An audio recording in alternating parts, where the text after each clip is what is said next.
Hey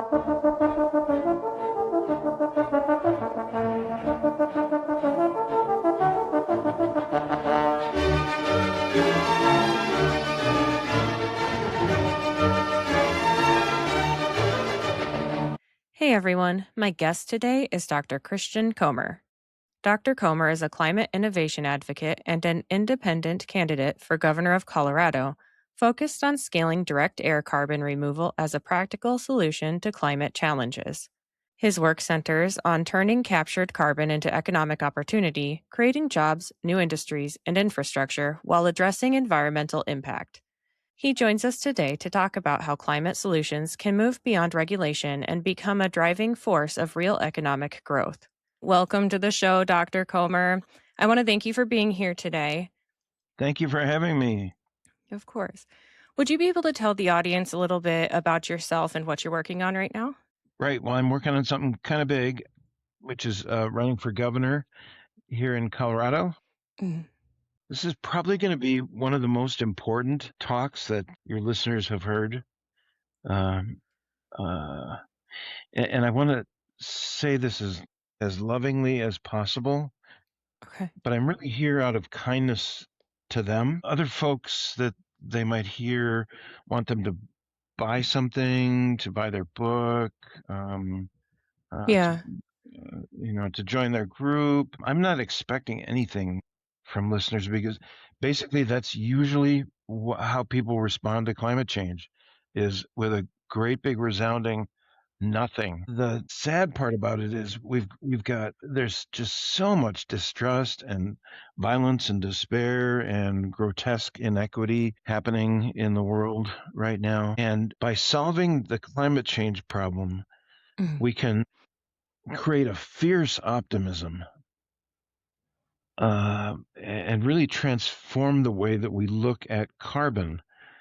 Carbon essentially is, we burned it um, uh, for energy, and then it's ended up lodged in the atmosphere. And um, if we don't get it back out again, really big trouble Mm. very quickly here. We've got about 2 years to start a major effort. And I always liken it to the effort that we had to put into mobilizing for World War II. That Okay. right now people are thinking, actually, people have shifted from looking at the climate change situation as being uh, a hoax or something far off in the future that they didn't really need to worry much about. And suddenly there's been this jump to it's too big. There's nothing we can do. We're just Mhm. overwhelmed. The truth is that this could be probably the brightest star that we've got, not just in Colorado or in Mhm. the United States, but in the world. If we can, the carbon in the atmosphere right now has to be taken out. It has to be taken out manually, has to be taken out really quickly. But if we can do that, we can actually make stuff with the carbon from the atmosphere. We can even make, my favorite is biodegradable plastics. Okay. Yeah. So it can be actually a resource, sort of like I don't like to think of it this way, but it's kind of like we can mine the atmosphere Mhm. and make bridges, buildings, and amazing things like biodegradable plastics. So it could be a huge win, or it could be the end of everything. Right. And the way people usually behave about this issue, again, people have kind of gone to, oh, it's just hopeless. There's nothing we can do. Or I bought an electric car, and I'll say to them, well, great. That's going to be really helpful in the future, but we don't have a future right now. Right. How is your electric car going to get the carbon out of the atmosphere? It's not. It's going to Yeah. prevent us from getting more carbon, but there's already too much. So our campaign has, we've got 15 planks in our platform and all kinds of good things we can do for Colorado. Okay. But the core of any responsible. Anybody who's running for office right now, the core of what they're doing, if it's not direct air carbon removal, Hmm. it's irresponsible and they're a threat to the people that they're wanting to represent. Yeah. So for the audience, what is direct air carbon removal? That's yeah, right. That's kind of important. Yeah. We have the technology, thank God. Just in the past like 10, 15 years, we've developed the technology. I say we, it's been developed in other countries to basically put up great big fans Okay. with absorbent material, and the fans draw air through the fans and deposit the carbon. Um, so they actually draw carbon out of the atmosphere. And then it can either be sequestered in geologic rock formations, and there's plenty of room to do that. It's important to site these plants, Yeah. and Colorado has great geography or geology for this. Yeah. We need to site the plants where we can actually deposit the carbon, but we can either put it into the ground or, I think more usefully, we can make it into, as I said, products. Uh-huh. Companies like Climeworks in Austria are one of the leading companies in the world. They already have these massive facilities going. The problem is one of scale. Mhm. A private company just doesn't have, they're kind of like I think of them as boutique carbon extractors. And Yeah. what we need is we need to actually build this into our infrastructure the same way, decades ago, we decided, hey, we need an interstate highway system in the United Mhm. States, and we built out this wonderful interstate highway system. And it's kind of the same thing we need to be doing here, building. There actually is a uh, in 2016 when uh, Trump first won office, Mhm. and pulled us out of the Paris Climate Accords. Some of the governors in the U.S. developed something called the U.S. Climate Alliance. So there's Okay. already an alliance of governors working together on climate issues. Yeah. So what we really need is one of the states, like Colorado, to Yeah. start this direct air carbon removal, and then other states have them pick up on it once they see that it's working. Okay. Yeah, I kind of think I heard about that a little bit, but I don't read too much about it. I guess what other states are doing too much. I know some are addressing other environmental issues, but not carbon. So, could you tell us more about the the plastics that it can be made into, the biodegradable plastics? Yeah, that's one of the amazing things is because of course plastics are such a huge problem. Yeah. There's a couple of problems that even if we are able to surmount our climate change emergency, we're still going to be left with basically two environmental problems that are going to have to be solved. One is the plastics issue, and the other is fracking. That we've Mhm. created so many. We've basically injected forever chemicals into our environmental systems, Yeah. and we're gonna have to figure out what to do about that. Humans are really good at making problems. Yeah. Yes, or creating, like 3 new problems while trying to address one. Yeah, glad you mentioned that. That's one of the things about this, what we call the sky carbon blueprint that we've developed. Okay. Um, it's it's really hard to break anything when you're removing carbon this in this fashion from the Uh-huh. atmosphere. You basically, again, really simple. Put up fans, you have some material that absorbs the carbon, and it's just kind of a matter of scale. And as we keep doing it, we'll get better at it. I'm sure we'll make improvements Yeah. rapidly. But it's pretty hard to go wrong. It's really hard to go wrong. If we don't do anything, we're basically already cooked. We've got every time the planet has reached 450 parts per million Mhm. of carbon in the atmosphere, If you look across planetary history, the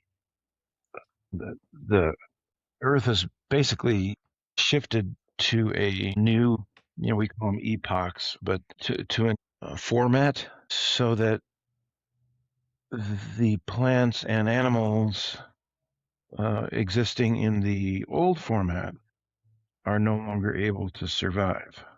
Right. So they And evolve or go extinct? they evolve or go extinct. Um, Usually, when, the 5 times this has happened before, 75% of the life on the planet has gone extinct. At that point, best guess is we're talking about 75 years from now, so it's not that long, Yeah. that we'd be dropping rapidly from like 8 billion, from an 8 billion person Mhm. planet to, to 2.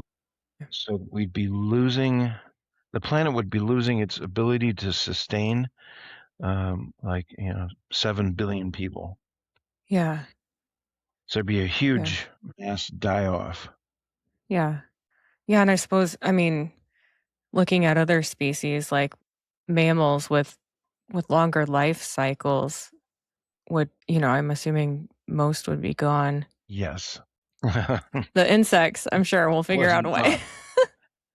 Yes, the cockroaches will survive. Yeah. So, you kind of talked about treating carbon as a resource rather than a problem, and I think that that's kind of the best way to get this idea across and sell it to other people, especially especially those on the right that are focused on types of energy and prosperity. If you focus on the using it as a resource and how can this help us? How can it help the economy? I could see that being much more accepted. Yes, right. So, how can this help the economy? Well, our plan for Colorado is that, of course, there's a with any endeavor like this, there's startup costs, and we've planned out. If you go to our website and then gov k4gov.com, we've spelled out the strategies for funding the initial build out. We probably would build 4 facilities to start with. Okay.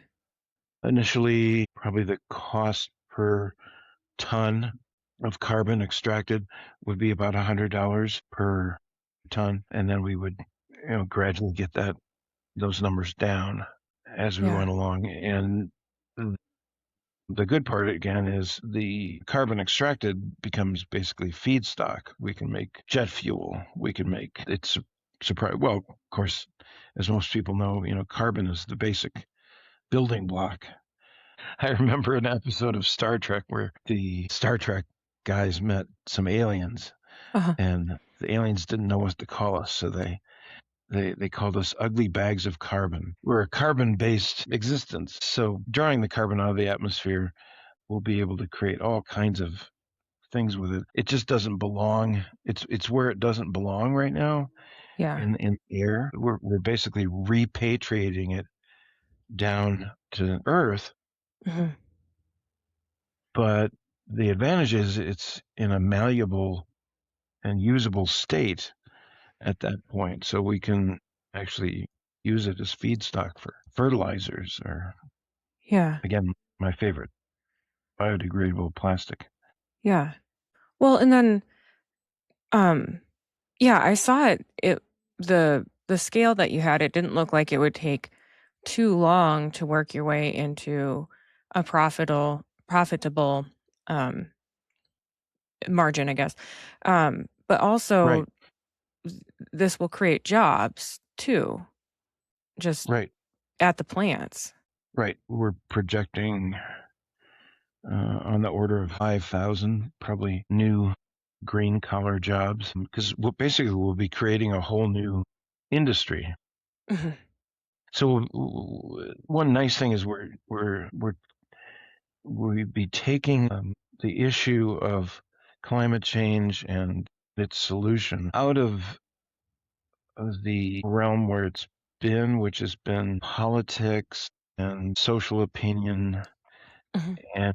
and turning it into something again like the interstate highway system, which was a very practical Yeah. achievement that government forces decided, hey, this is something we need to do, and it was a very practical thing. This Mhm. isn't about policy, really. It's about infrastructure. Yeah. Right now, we have misplaced infrastructure that's up in the troposphere where it shouldn't be, and all we want to do is remove it and bring it back down to where it's supposed to be. Yeah. So, of those jobs too, I imagine I understand you would need scientists and people with a higher education working on a lot of things, but I imagine that that could also create a lot of jobs for people who don't have a degree. Is that a correct assumption? Yes. How much support do you have for this idea? Can you clarify, like, how much? Oh, like, is it gaining momentum? Have you found people willing to put money behind it or try to pass legislation to get the ball rolling for it? Good question.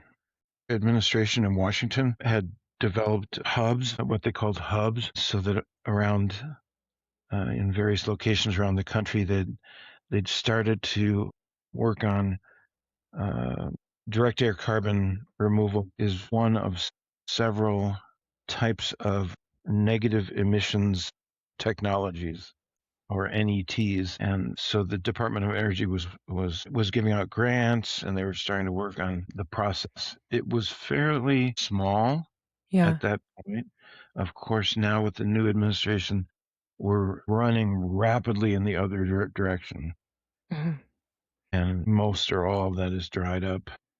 So the support is going to have to come. It's not going to come from, I don't think from, well, I'd have to say it's clear it's not going to come from industry. It's not going to come from government, at least not our government, Right. in time. Yeah. Again, we have to get this going right now. You won't see me running for governor at any time in the future because, again, this is my core issue, and I think it should be for anybody running for office right now. We have to get this done Mhm. now. It's going to have to be this election cycle. So the power, it'll be an interesting exercise in democracy. Yeah. People who are listening to this show have the power to decide, hey, we want to take carbon out of the atmosphere. Here's a guy who wants to do it for us. Mhm. Let's elect him. And they can do that. And that's pretty much how it's going to have to happen. Yeah. We're just not going to see this effort coming from any other sector other than the people themselves. Mhm. And we've seen like millions of people coming out and protesting against some of the things they don't like about the current administration. Mhm. There's a lot of unhappiness out there. We need people to kind of get disenchanted with being unhappy and Mhm. protesting and saying, hey, we don't like this, to saying, hey, we want this. Yeah. We want our kids to have a world to grow up in and not have to live through the torment of, it's the end of our species as we know it. The end of our civilization as we know it is not going to be pretty. It's not something I'd want a grandchild of mine to experience. Yeah. And people have the power to stop that and to shift into something much more positive. Again, this win that we could create out of the disaster that is climate change could be something spectacular. Again, like the feeling of winning World War II. Yeah. It's like, wow, there was something really dangerous, although in that case, not nearly as dangerous as what we're talking about with climate change. Right. And we went out and we we created the infrastructure. We created, uh, the government said, "Hey, look, we're going to do this," and we did it, and then we saw the benefits of that. Mhm. Yeah, I think you make a really good point. Just to kind of like wrap it up in a bow, from what I understand is you made the point that there's millions of people out there protesting that they're upset and you're offering a solution to a problem. So we need to start focusing our attention on the solutions and give support to the solutions, and kind of make that change that we're wanting to see. Yep, to become more solution focused Mhm. rather than problem focused, which is sort of what we've been trained to do. We're trained to, if you're feeling upset about something, go watch a disaster movie on Netflix, or Yeah. like we're getting horror films and end of the world films, and that we're kind of trained to be passive observers, Yeah. not to get too conspiratorial about it, but that certainly benefits some corporate interests Mhm. for us to be just kind of passive consumers. And what's required here is something very different. It's getting out and voting for something that's going to be like super constructive, could pull us out of this kind of negative spiral that we're Yeah. in. Sorry to interrupt. I just wanted to tell you about my sponsors real quick.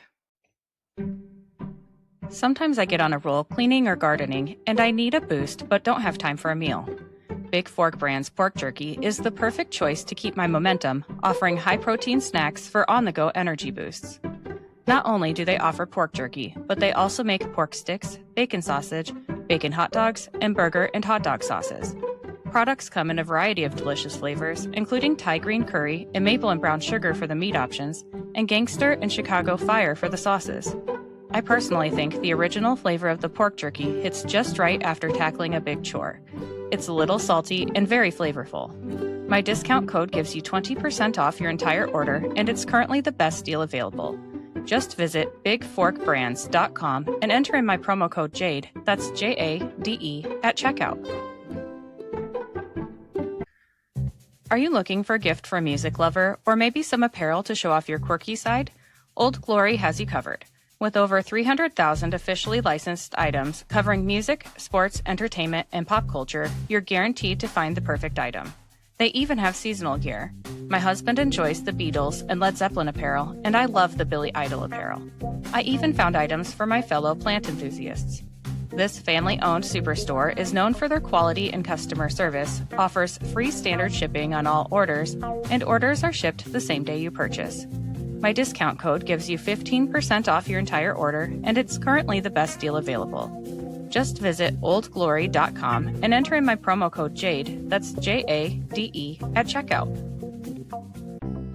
Looking for a game-changing way to improve your health? Zevo Life is the world's most nutrient-dense whole plant, packed with over 50% plant protein, essential amino acids, fiber, and antioxidants. Harnessing the best nature has to offer, Zevo Life nourishes your body while driving your performance, vitality, and overall well-being. Each serving is a concentrated source of clean, well-balanced nutrition designed to support modern lifestyles, and just 1 teaspoon a day supports your gut, boosts energy, and promotes healthier skin and hair.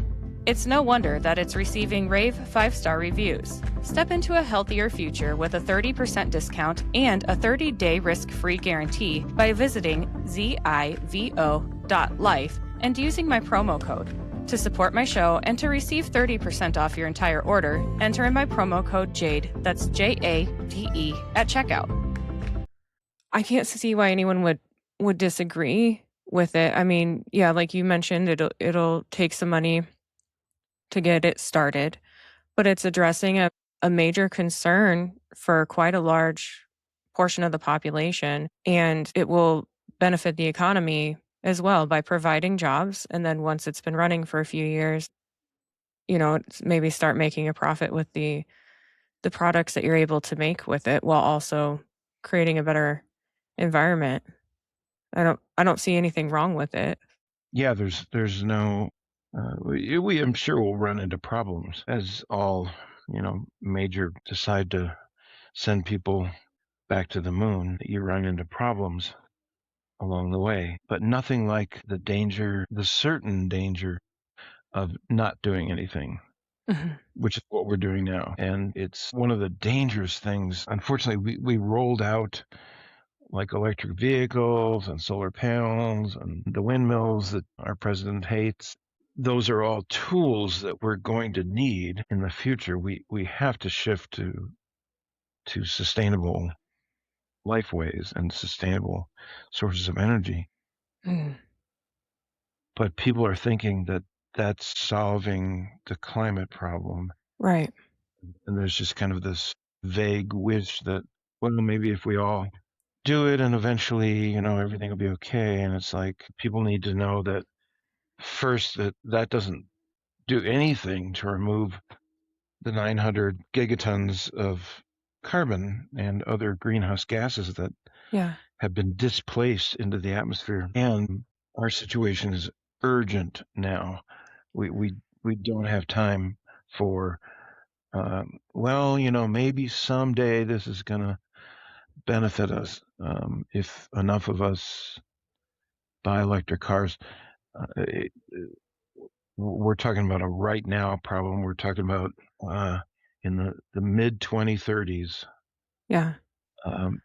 At that point, there will be, and we haven't talked about this yet, what's been throwing off a lot of the data from like the intergovernmental climate change science groups is that we're starting to see feedbacks in the environment. There's a lot of them, but some of the most obvious ones are where as the ice packs have been melting, that's exposing, and the permafrost has been melting towards the poles. That's exposing bare ground, basically, that is now absorbing heat instead of, like the white. It deflects it, right? Right. It's now become more absorptive of the heat energy and is releasing methane, large stores of methane from under the permafrost. Yeah. 2 of our ocean currents that distribute heat around the planet are starting to basically break. In fact, they're more than 50% of the way there. So they're ceasing to function. And if you can imagine, it doesn't take much to imagine when you no longer have the ocean currents that are the main way of moving heat, distributing it around the planet. When those stop working, you have a massive problem. Yeah. So the Earth itself, around the mid 2030s, these feedback loops are going to become more significant than anything that humans are doing. Yeah. The climate change is going to become controlled by Earth processes, not human processes, as it has been. Right now, there's still something we can do. We can still, up until that point in the mid 2030s, we can make change. There's going to be, and it's not like we'll wake up one day and say, "Oh, this is the day." But at some point, there'll be a tipping point where the Earth itself, our planet itself, becomes the main source of global warming.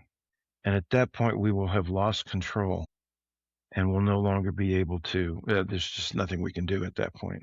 So I was wondering too, if everyone were to switch to like electric vehicles and do all those things, doesn't that put a lot of carbon into the atmosphere just by creating the parts for these electric vehicles and other things?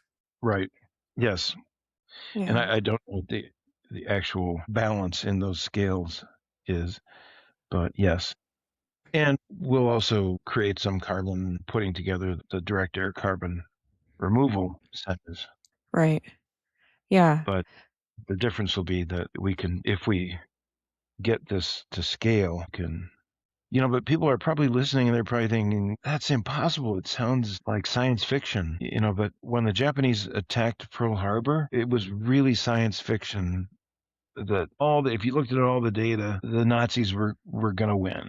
Yeah. We really didn't have a chance. And because we had the will to make it happen, we made that happen. And again, it's going to be an interesting test of democracy. There's no reason not to vote for, and it doesn't matter if it's my campaign or somebody else's, but it there's no reason not to vote for a campaign that says we are going to make an effort to stop climate change, Mm. and we're gonna develop direct air carbon removal, and we're gonna do this.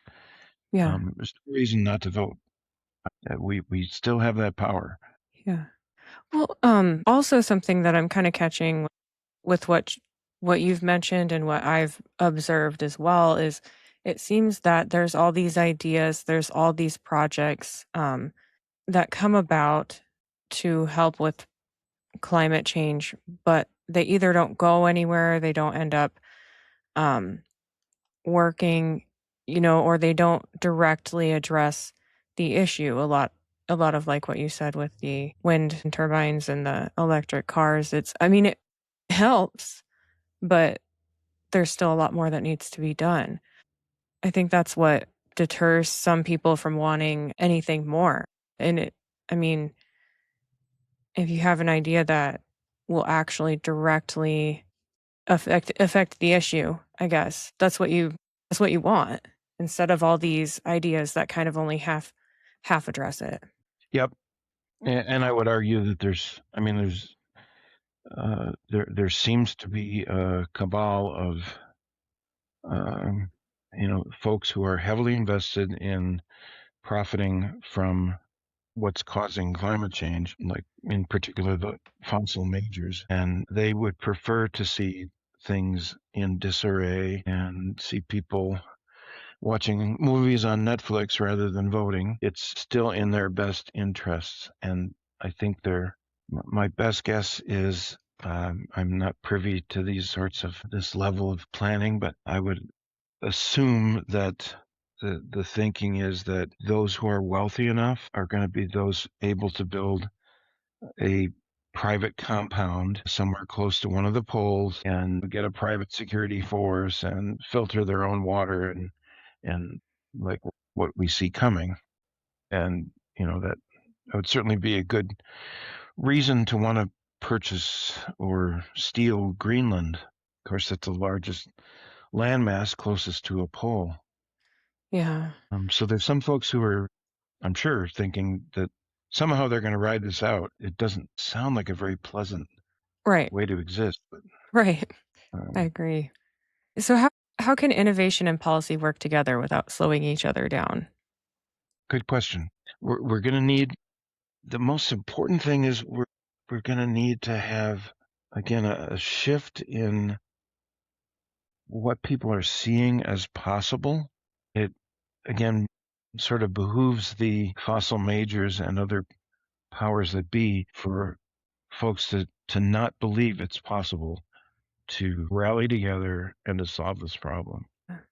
And we haven't really had there isn't going to be a climate Pearl Harbor. Los Angeles caught fire, Mm. and that didn't do it. Before that, Lahaina burned down out in Hawaii. We've had a Yeah. lot of major hits. Areas of the country are becoming uninsurable. It's costing Colorado billions of dollars every election cycle to Mm. deal with the fallout of climate change. It's going to take a shift from ouch, this hurts to hey, let's fix this. Yeah. Let's be part of the solution. Yeah.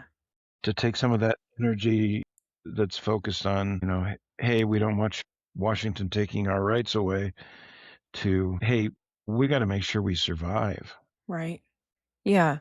So I live in Iowa, but I have had family in Colorado. They're not in Colorado anymore, but I used to go every year and I would get these air quality alerts on my phone every time I traveled there. Mm-hmm. And my family didn't seem to like think anything of it, but to me, that's not normal. Why are you getting air quality alerts all the time in the smog? Like I don't deal with that in Iowa, and I would be very unhappy if that became a problem in Iowa. So just observing that where people have just kind of started to accept it in Colorado. That's really an interesting point. In a way, humans are we're not as smart as frogs. It's a misnomer that you could put a frog in a pot of water and slowly turn up the heat and the frog's going to boil to death. When the frog starts to get uncomfortable, the frog will jump out of the pot of water. I didn't know that. Yes, frogs aren't Okay. stupid. We seem to be maybe not so clever. We're kind of like, yeah, it was a pretty bad hurricane and it wiped out half the town, but we're tough and we'll rebuild. Yeah. And the problem is, you can only do that so long, and you become exhausted, and you run out of resources, and you just, you're having multiple problems. You're in Denver, like you mentioned, and your Mhm. air quality is bad. You can't go outside, and your energy prices are going up, so you can't afford your air conditioning, so Yeah. that you can stay inside. And you can't afford your gas, so you can drive up into the mountains. And meanwhile, you've developed asthma or some other climate related problem. So you can't go to higher elevations. We're going to run out of room to try to mitigate. It's just becoming, since the 1970s, we've already spent as a nation $5 trillion Mhm. mitigating just the direct effects of climate change, and Yeah. not talking about the secondary problems like long-term illnesses. Yeah. I was telling you about my bird earlier, and their respiratory systems are so much more sensitive than ours are. Right. And I I do wonder how all of this it's got to be affecting bird populations already in some areas, I would imagine. Yeah, we're seeing so many species becoming extinct, or the numbers of animals dropping so rapidly, and we often don't make that connection. We're animals too, and if this species, the emperor penguin just went on the endangered species list. If so many species are dwindling, why do we think that's not eventually going to happen to us? We are we do have more capacity Mhm. to, and this is makes us different than other iterations of Homo sapiens have gone extinct Yeah. in the past. They didn't have the tools that we have, so we'll be able to fight, and we are fighting longer. But eventually, again, in the mid 2030s, once the planet itself becomes the prime driver of Mhm. climate change, things will start to exponentially get worse. And at that point, we're just not going to be able to keep up. There'll be too many wildfires. Where I live in western Colorado, we've just gotten used to it. Like you said, we've got wildfires all the time Yeah. happening. Yeah. That's too bad. I mean, it's sad that that people are just accepting it, I guess. Yep. Our mascot. This might be a good note to close on. Okay. Our mascot for the campaign is the pika, Pika, Okay. and they're the cutest little. They're just these darling little, kind of mouse-like. They're kind of like a large mouse, Oh, and they live in scree, that's cute. the rock that drops down. You see at the base of mountains. And once in the 1970s, I was hiking up in the Maroon Bells near Aspen, Colorado, Mhm. and I settled down to rest in one of these areas with boulders all around, and the little pikas started coming out, just hundreds of them. And there was Oh, like this chorus of they make this little, eek eek yeah. sound. It was just adorable. And there was hundreds of them around there. Now, if you go back to that same location, there are none. They've had to, because of climate change, they've had to move up in elevation to try to find the same conditions that they need for survival. and they've now reached, they can't go any higher. So what scientists are seeing, researchers are seeing, is they're not reproducing. And that's happening in human I've talked to a lot of people who are saying, we're not going to have kids because, climate change we don't want them to grow up Yeah. struggling with this. My thought is it's so much better to cast your vote. And I truly don't care if it's for me or for somebody else. If one of the other candidates says, yep, I heard Dr. Komor talking about this, and I think it's a great idea. We need to start removing carbon from the atmosphere, and I'll do it. Hey, I'll vote for that guy. Yeah. Yeah. It's a lot of work being governor, and I'd rather not have to do it. Right. But again, we've got to use the power of the vote to solve this. And if we don't start it now, who's going to start it? Yeah. If you look around, if you read the news, no place else in the world, there's no other opportunity like this where you can say, we're going to vote for this guy, get him into office, and we're going to fix climate change. There's no other opportunity like this. Right. Yeah. And I feel like Colorado is the place to do it. Yeah, it's kind of iconic. We'll start it up here in the mountains, and it'll flow downhill to other states that also want to be part of the interstate effort Yeah. to resolve climate change. Is there anything else that you'd like the audience to know? That's pretty much it. Save the pikas. Yeah. I'll make sure to include a picture of some pikas for the video. Yes, everyone should see a pika. You can actually buy stuffed pikas on Amazon. So Oh, really? Oh, yes, I'm gonna have everyone to, can own their stuffed pika. I'll look that up. All right. And then kforgov.com, that's your website? Yep. Okay. Yep, because of the economics, I'm a write-in candidate, so people actually have to write my name on the ballot. Okay. Christian on the ballot.